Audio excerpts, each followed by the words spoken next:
Have you ever wondered when you're seeing a person, is this a narcissist?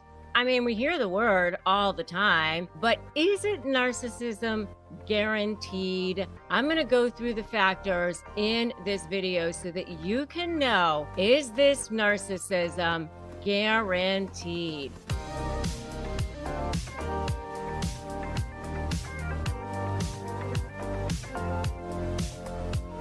Hey there, I'm Rebecca Zung. I am an attorney. I'm also a narcissist negotiation expert. And over the course of the past 20 plus years, I've seen thousands of people go through my offices, but I've seen more than a few who happen to be narcissists. So I'm going to tell you what the factors are so that you can know that when you see this person, it's narcissism guaranteed. But before we go any further, make sure that you subscribe to this channel and hit that notification bell because I give you brand new videos, new free content every single day. And you're going to want to make sure that you can get in on it because who doesn't want free content from a lawyer, right?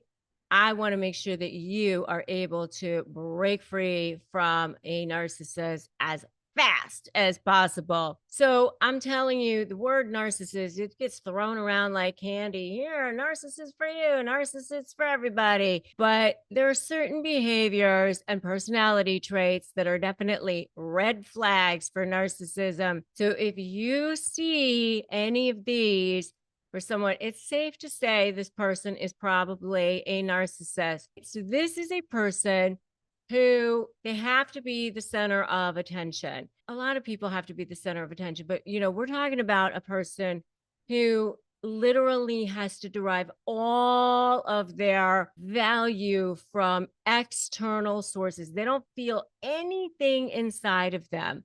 Nothing. I'm not saying they don't have value. I'm saying they don't feel like they have any value inside. All human beings are inherently valuable. I'm talking about a person who doesn't feel like they have any value inside of them. All of their value is coming from outside of them. They feel totally and completely empty inside. That's what causes them to be very insecure, very, very insecure, because everything is coming from outside sources, then everything is shifting constantly, right? If you're around them, you might want to help them feel valuable. You're pouring stuff into them all the time, but there's like a sieve in there. It's like a black hole. And so it's almost like they're starving, gasping for breath, desperate for air. They're in scarcity mode all the time. It can never be filled. It can never be filled. And so you're left feeling totally and completely starving. They're still empty inside. And it's this cycle that can never be broken. It can never be handled.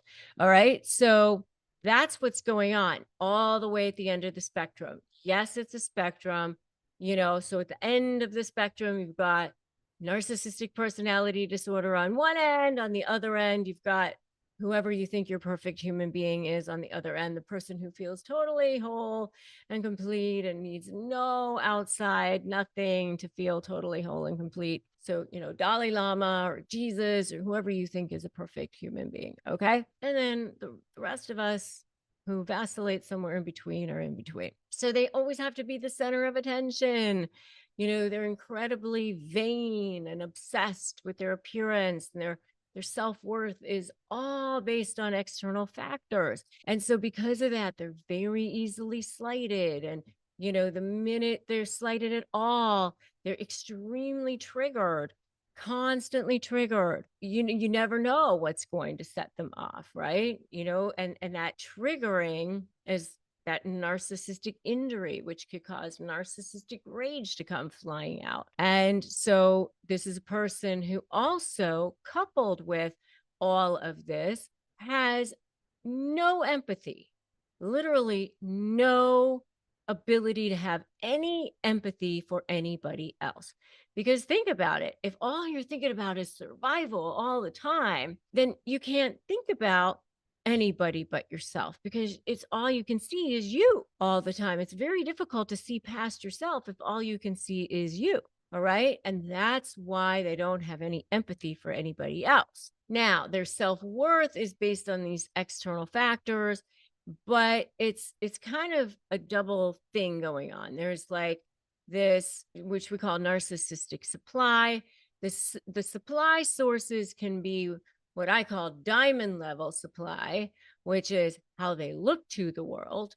And that is impressive friends, amazing cars, houses, the best of everything, how they look on social media, the number of likes they're getting, how successful they are professionally, excessive admiration, adulation, all those things, their accomplishments. So they're constantly bragging about their accomplishments. Now, covert narcissists may not tend to brag about themselves as much. They might tend to be more of like the victim mentality. Oh, woe is me. But they're still every bit as much the narcissist. But they might tend to be a little bit more humble about it. They might tend to be more passive aggressive, and they might present themselves in the form of a humanitarian or something like that, but they're still every bit as much of a narcissist. Okay. They still have an inflated sense of self importance.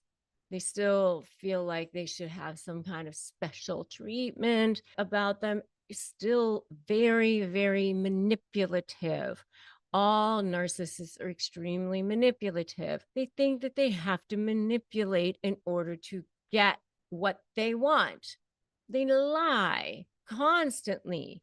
They stretch the truth. They withhold information. They withhold information about the truth. They withhold sex. They withhold resources. They withhold compliments.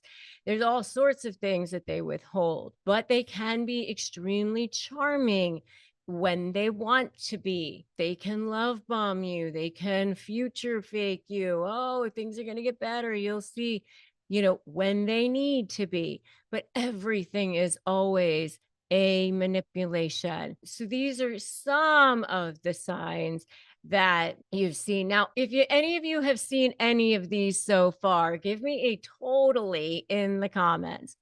Totally in the comments. All right. So these are signs that near certainty definitely guarantee somebody has narcissism. So if you've seen these, definitely stay away. Stay away.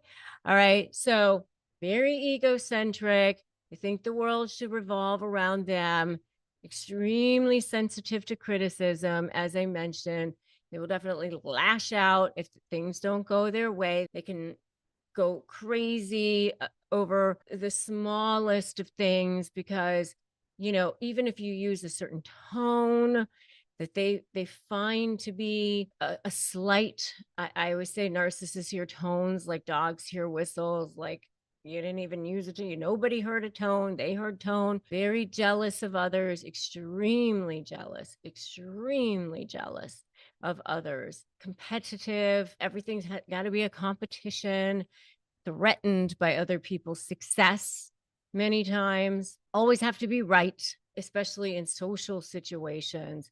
You can't take away from them in a social situation at all, even the smallest of things in social situations, because, especially in front of people that they respect, that could be the worst possible thing that you could do. And, if things don't go their way, they can become defensive, angry, tantrums, even sometimes. Those are some of the things that you can see. And if you see some of these things, you definitely probably dealing with a narcissist, because normal, regular, reasonable, say non-narcissistic people, they don't tend to need this like this. You can just tell, you can feel it in your gut. I have people around me, they call it the spidey sense. You can feel it on the back of your head. You can feel it, the hair on the back of your neck stands up. You can definitely tell when it's happening, right? And I know for me, I could tell when I had a narcissistic business partner.